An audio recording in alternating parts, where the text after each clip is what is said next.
Ahoy there folks, I'm Captain Benzie and welcome to another patch notes video for EVE Echoes. My apologies that this video has released late tonight. Normally obviously a video goes live at 1900 CAT, 1700 UTC. Unfortunately I was out shopping today before I left, no patch notes. When I came home, patch notes. So here I am sitting down and rushing through a patch notes video. I'm going to read them with you and give my thoughts and opinions as we go. Now if you do enjoy this video, please take that extra second just to hit like on it. It really helps the channel. And if you do want to go the extra mile to support this content and keep me doing what I do, you can head to patreon.com/Captain Benzie. It really helps. Every pledge means the world to me. Thank you so much. Without any further ado then, because my phone's on 20% battery and I don't know how long these are going to be, we're going to jump straight into these patch notes, going live on the 31st of August 2022 at 0800 UTC plus 0, approximately 120 minutes to complete. Let's have a look at what's coming. New content, an AI voice prompt. Added AI fleet command voice prompts in-game, which will be triggered when capsuleers send or receive some fleet commands. AI voice warnings have been added, which will be triggered when the capsuleer encounters special occasions, such as the following: attacks, disruptions, severe damage on shields or armor, full capacity of mining ships or hold, ore belt exhaustion, enemy respawning cosmic anomaly, etc. Now, I'm a little bit mixed on this. On one hand, there's the knee-jerk reaction of, really, do we need alerts that the belt has been exhausted or that the enemies are, the next wave is spawning in cosmic anomalies? We're just making this even more AFK. But then there's another part of me that goes, actually, there are people who do rely more on audio prompts than on visual prompts, and thus quality of life changes for those kind of impairments is really, really good. So when it's a case of helping people with impairments against sort of assisting people who are AFK, ultimately, yeah, AFKers are going to, enjoy this even more. But for those of the people who it was designed for, those who have, say, visual impairments and rely more on the audio triggers, this is a really nice change. And I'm actually quite excited to hear some of this. The fact that you get an alert that you're disrupted is going to be game-changing for some pilots. And I'm interested to see where this one goes. Let me know how you get on with this when it goes live tomorrow. Drone orbit range. We were talking about how the drones we had the anti-drone pulse bombs on the April test server. Those were then pulled back for a brief period, in inverted commas, brief period, whilst they fixed drone AI, which is how they worded it. Ultimately, it looks like we are getting some of these changes. Capsuleers can manually set drone orbit range. How to set: tap on your ship in space, press and hold set orbit for drones in the pop-up wheel and drag to adjust to the target value. 1 to 100 kilometers, 1 by default. Note, this command will only take effect on drones docking at the bay, and capsuleers cannot change the real-time orbit for drones in battle. And I am really impressed with this. And I know some people are going to be like, wait, what? And there's going to be some negativity on this. And believe me, I've been all about the EVE Echoes negativity recently. It's been a tough few weeks for me. I'm still struggling content-wise, but we're getting there. Ultimately, this is going to be accessed by the same wheel that you would access for setting your own orbit and approach. There will now be a drone orbit there that you can set as well. And I know some people are going to be like, well, why does it have to have them reset at the docking bay? Why can we not just do this on the fly? Because being able to do it on the fly is a really powerful thing for drones in PvP. Having to bring them back, let that click into place, then send them out again. One, it's probably easier on the programming. It means they're not having to send constant on-the-fly details. Let's focus on that just for a moment, because drones are a constant source of issues in EVE. I've talked about this at length before. I still get people argue with me. I'm sorry, I've spoken to enough game developers, including these game developers, about this issue. It's not that drones can be changed. Drones are objects that exist in space. Ergo, they are constantly having to report all of their details. If you are on grid with anything, that thing has to report back and forth. It has to let you know what its current X, Y, and Z coordinates in space are, what its velocity is, direction of velocity, health, any damage it's doing, things like that have to constantly be reported back and forward. even if it's not really doing any of those things. Remember, even cargo canisters still have health, so they have to be reporting that back and forward. They have to let the game know that they are still stationary, that they are even still there. If you have a drone that is orbiting a target, let's just assume it's just one drone for the time being, if you could manually change this at any time, that drone's coding is going to have to pretty much at every server tick check that its orbit has not changed, and that means that every single server tick gets an additional little bit of coding per drone. Now imagine you're a Dominix with 5 drones. That means every server tick, 5 drones are having to ping back to their ship to say, are we still going at the same orbit? And the ship has to ping, the game has to ping back saying, yes, it's still the same orbit. This way, you manually change it, you bring the drones back. When a drone docks, it checks to see if its optimal orbit has changed, and then when you send it back out, it'll go for that. That's really good for server-wide coding, and it also helps mitigate some of the more tricksy PvP stuff. Now, I know ultimately some people are going to go, oh, but that's the point of PvP. It's all about your ability to manipulate and, work onto a situation. And I agree.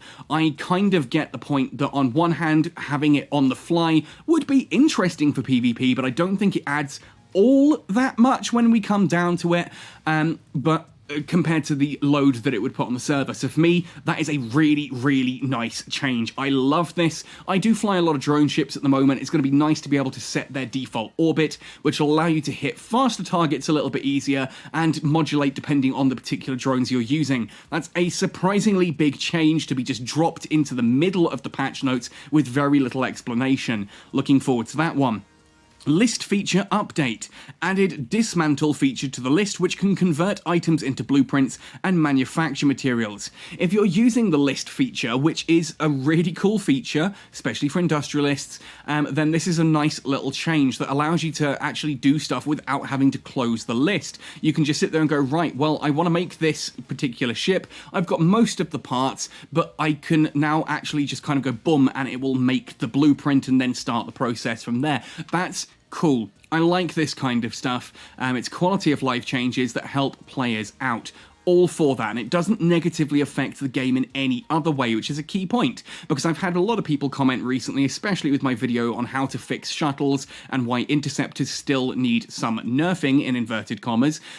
People sitting there going, oh, but let people have nice things. Yes, I'm all for nice things if they help the game state. If they are negative effects to the game state, then they should be changed. Sometimes you have to take a nice thing away from people in order to make the game balanced, fair, fun, and engaging. And ultimately, this is a good little change that does just streamline stuff. I don't think anyone's sitting there saying, oh, well, it's, I can just tap a button and it's done now, before I had to manually select everything.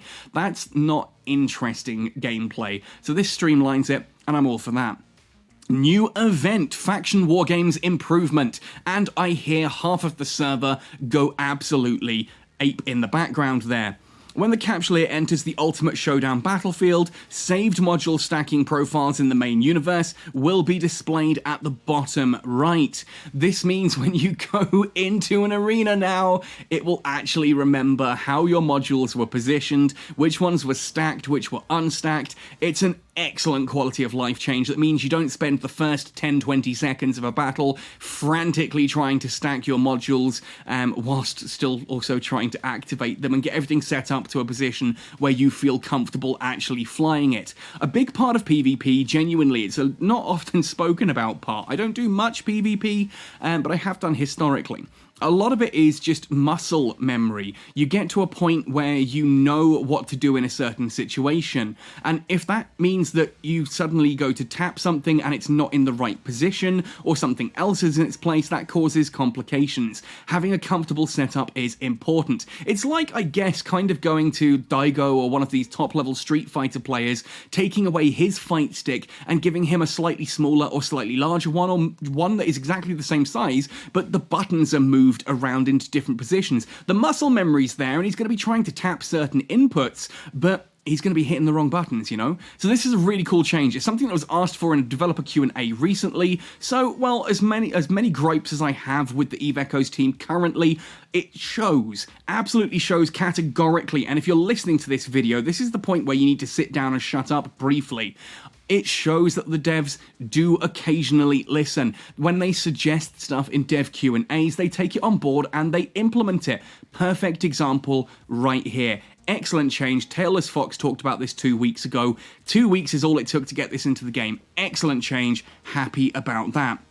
We then have some optimizations. The estimated price has been updated based on market transaction records. Have you ever seen that one before? That's a really interesting patch note. That's the Eve Echo's stamp of authenticity. Number 2, filtering entries in the wallet can be customized to move to the top. Displaying contents in the wallet can be filtered by time. Awesome new changes there, allow you to just search through your wallet and look for transactions and input and output that little bit easier. Quality of life, good thing. A new label category has been added to Overview to instantly categorize elite NPCs by tapping. Nice, so elites won't necessarily appear halfway down the list between battleships and frigates, whereas, you have battleship this or frigate that. It'll now just be, you can save it so that the elites will appear at the top. Nice, and of course, nothing ever appears as elite, but you know what I'm saying. You can now sort to have those at the top. That's a nice change there for people who are doing content that contains elites. Auto salvages will automatically stack together after looting. Huzzah! It's a really minor change. This is another one that was asked for in developer Q&A. I'm so glad to see it in. I do still use my Noctis quite a bit. Good fun to go and hoover up some loot. It's annoying that when you get back, you then have to manually stack everything, which is weird because standard looting didn't do that. So it's fixed. Huzzah! Additional cargo containers cannot be jettisoned when there are too many in the surrounding area.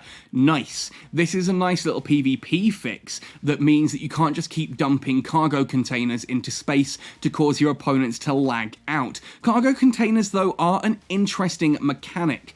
Some people look at it and just go, oh, you're just trying to make me lag out. No, a gate camp with cargo containers is a good gate camp, and it is entirely too rare for me to see cargo containers being dropped at a gate camp. Bring a billion tritanium, or not a billion, it won't fit in your hold, but bring a whole load of tritanium or something really pathetically small that can be dropped in individual containers. Drop those around gate camp so that me, as the guy with the covert ops cloak, has to actually navigate around stuff so that I don't go within 2Ks of something and decloak myself. That is ultimately how a gate camp should be, and I just never see that. Yes, I'm petitioning people to make better gate camps because I'm getting bored of running through yours with no worries.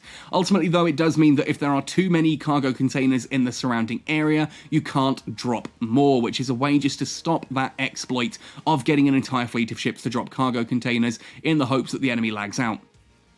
Updated icons for the following 3 modules: the omnidirectional tracking link, the drone navigation computer, and the ballistic control system. Yay for new artwork. I'm a huge fan of new artwork, especially for ones that are sharing individuals. So the omnidirectional tracking link and drone navigation computer, obviously those are 2 of the things that currently in the game are using the standard kind of computer image and the sort of radar dish image, so those are getting a new one. And ballistic control system, which again looks kind of like a weird sort of almost radar array, I suppose, is getting its own unique graphics. I'm hype about that. I like that, and I like when they did this with afterburners and micro warp drives. They were always different, but they were very similar. Afterburners were blue, micro warp drives were a lighter blue, whereas now afterburners are blue with a single ring, and micro warp drives have that sort of 3-ring effect, and they're bright white on the graphics. Same with things like inertial stabilizers and warp core stabilizers. Those originally had the exact same graphic of the wheel, and then they added that sort of spiked ball for the inertial stabilizers. I like this kind of stuff because it just breaks it up and gives you less opportunity to make a stupid fitting mistake. And it just looks visually interesting as well, which is cool. Number 7, simplified tips for removing modifications to rigs to make them more visible. Simplification of tooltips, always a good thing. No ship debris will be dropped when the player's ship is destroyed by the NPC pirate. Okay, this is an interesting change. This means that it doesn't mean you don't drop anything in your cargo hold. You will still drop your, anything from your cargo hold and from your fit, just like you would normally, but it means you will not be able to loot, for example, if you're flying a worm, Gurustus debris. You will not be able to lose a Sisters Viva Stero and drop some SOE debris afterwards. It just means that if you want to do that whole farming thing, it has to be a PvP kill, which is going to lock the insurance for 12 hours and stopping that, or putting a curtail to, I suppose, that exploit that you could ultimately take out a ship like a Garma or an Astero, blow it up while it's insured with no modules on it, loot the debris from it, and then bring it back with insurance and just keep doing that. And it allows you to basically print debris, which of course is very valuable on those two ships. Really, really cool way of handling this, that just if you're destroyed by NPC pirates, you won't drop the debris, so you can't farm it in that way. And if it's a PvP kill, if you just get someone to shoot you until you die and destroyed, well, ultimately, it's 12 hours before you can bring the ship back, which adds its own little barrier to that. Nice little elegant fix. Loving it. We then have some bug fixes. Fixed the issue where the colour of the fleet command receiving panel was too dark to highlight special effects. Cool, visual upgrades. Fixed the issue where factions or corporation flags on the Stargate are sometimes displayed incorrectly. This I tend to find is more just it's still loading kind of thing. Obviously, Catskull, we have our own unique banners on our corporation. So on the Stargates and Citadels, etc., occasionally it would appear as just a standard generic banner with sort of a shield and wings on it, and then a few seconds later it would ping to the purple Catskull logo. Fix the issue when names in contacts aren't displayed sometimes. Never experienced that one personally, but hey, not going to now, I suppose. They fixed it. Fixed an issue where some Citadel distances are displayed as -1 sometimes. Please contact customer support if this situation continues. That's an intriguing one. Have negative distance between you and a Citadel. Oh. The laws of physics say no to that one. Fixed the issue where some modules would automatically enter the cooldown state after leaving a station. This was a fairly big issue recently. People were undocking and finding that some of their things like drone damage amplifiers were going on instant cooldown, which meant that you would jump into PvP and you don't have your DDAs active, and that really kind of sucks. Glad that's been fixed. Fixed the issue where hibernate mode was not available in wargames. When they say hibernate mode, I think they mean sleeper mode on the new sleeper nanocores. Yeah, let's not talk about that in this video. I'm in a good mood, and talking about the sleeper nanocores is going to get me into a bad mood. And fixed the issue where the fighter was stuck at repair state. Cool, so capital ships have had a little bit of a bug fix there. All in all, really quite nice little changes. Lots of little quality of life changes there that make me quite happy. Some really big changes with that drone orbit range. That's really quite cool. I'm looking forward to seeing those voice prompts, and I can't wait to see those new module graphics. I was a huge fan of, for example, when they changed the, I think it was medium beams, got changed to the bananas. I really like that graphic. I know it's called the banana. I call it the banana. It looks like a banana, but it looks like a cool laser shooting banana, and that's just really, really cool. I'm not a huge fan of Amar ships, but having a beam harbinger with those just looks really cool now, and again with the Omen, it's just, I like these visual upgrades. Anyway, folks, that's all for me today. I'm going to quickly cut this one up and ship it off out to you. There's going to be very little editing, just literally click the start and finish, hit send. Hope you've enjoyed. Let me know your thoughts and opinions in the comments section down below. Hope you enjoy this patch when it goes live tomorrow. Otherwise, happy sailing, and see you in New Eden.